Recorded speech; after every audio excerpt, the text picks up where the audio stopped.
Hey kids, what time is it? Adventure time! Yeah, with James. That's over here. Yeah. Are you ready for this epic journey?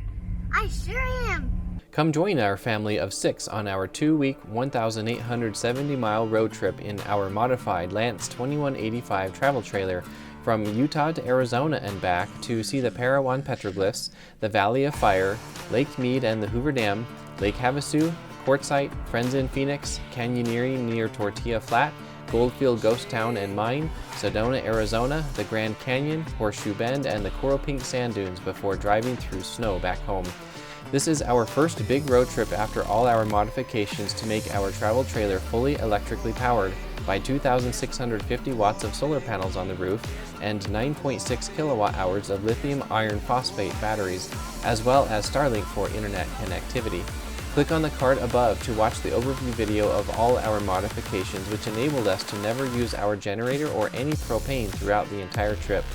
This was also the first trip with James, who was born 9 weeks before we departed. Being in February, we used our heat pump mini split for both heating overnight in below freezing temperatures in Utah and a little bit of cooling in Quartzsite, Arizona. Throughout the trip, we only boondocked on free public lands with one exception of mooch docking in a friend's driveway in Phoenix.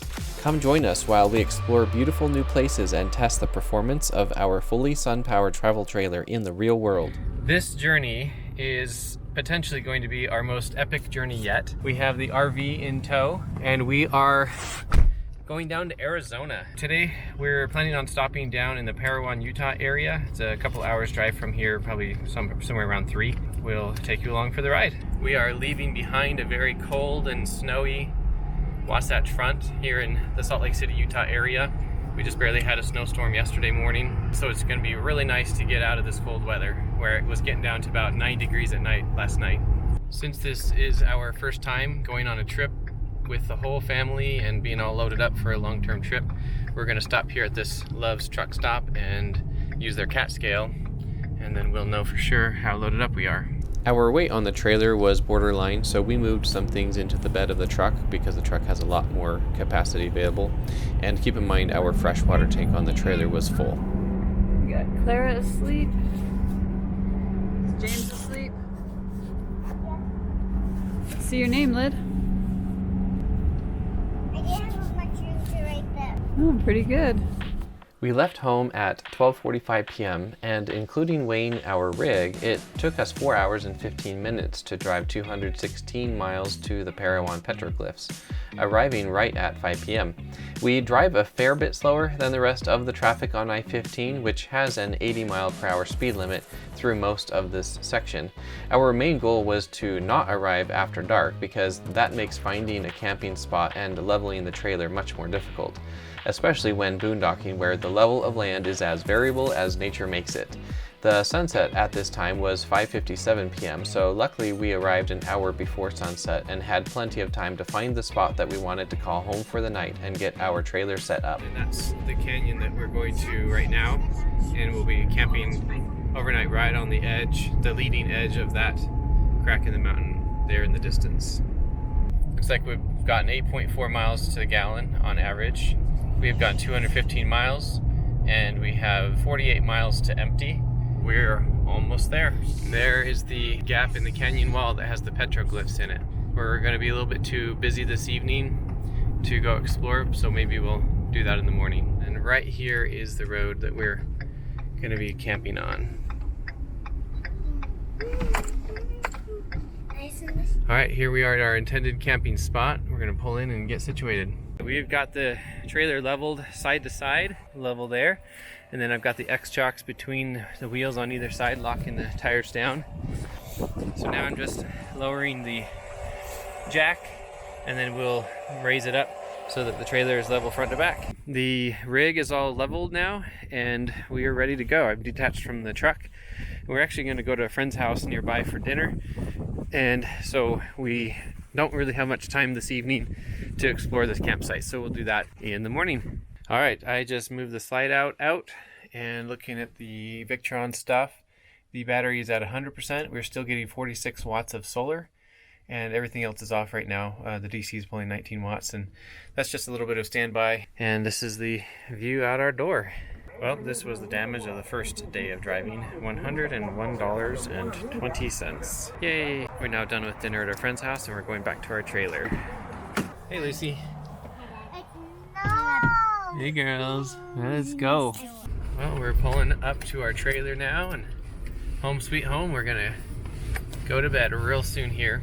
The trailer's real cold inside, and so I'll be turning on the mini split to heat it up, and we'll see what the battery percentages are at. Looks like the battery's down to 98%, just a little bit of standby loss with the fridge running primarily. So while we were away, I had left the inverters off, so I will now turn the inverter on. And that click and that sound is it turning on. And so now I'm going to turn on the mini split by pushing the on button here. And then here you can see that green light blinked, and then that louver comes down, so it's just turning on now. And I think we're gonna leave it at the 70 degrees that it's at now. And let's see how well that goes tonight. In the trailer right now, it is 33 degrees. And outside, according to my handy dandy window thermostat there, it's probably hard to see, but it indicates that it's about 21 degrees outside. Hey girls, is that putting out hot air now? Yeah. Yeah, does it feel nice? Hug me. Trailer's now up to 36 degrees. That's still fairly cold. The mini split is now pulling 2100 watts, so it's pretty high as it's ramping up the heat right now. Battery's down to 97%. There are some other electrical loads on the AC right now. I just plugged in the Starlink router, for instance. It's just a little bit later, and 70 wasn't quite cutting it, so I changed it to 75. We're about to go to bed now, and the battery is sitting at 86%. And if we look here in the menu, the battery is at 14 degrees Celsius, and we're at about 10:13 p.m. So we'll see how this goes overnight.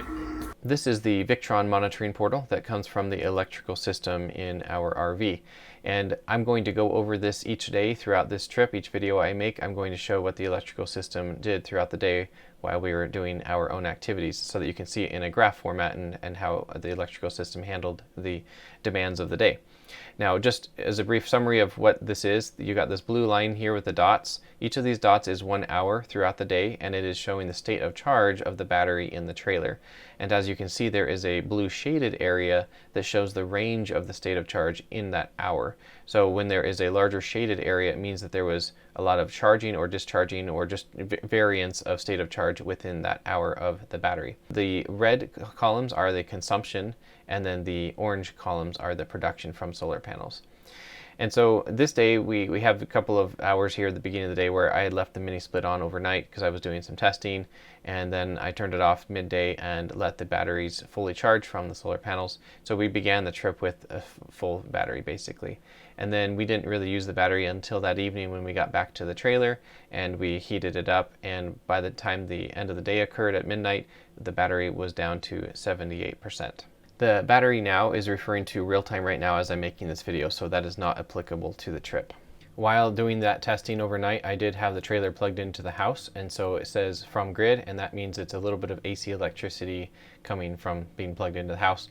But I unplugged it midday and never plugged it in. Actually, I haven't plugged it in since then, over a year later. In the next video, we explore our campsite and the Parowan Petroglyphs. Then we drive to the Poverty Flats boondocking area just outside of the Valley of Fire State Park in Nevada. Subscribe to automatically get notified when I publish the next video. Thanks for watching, and I'll see you in the next video.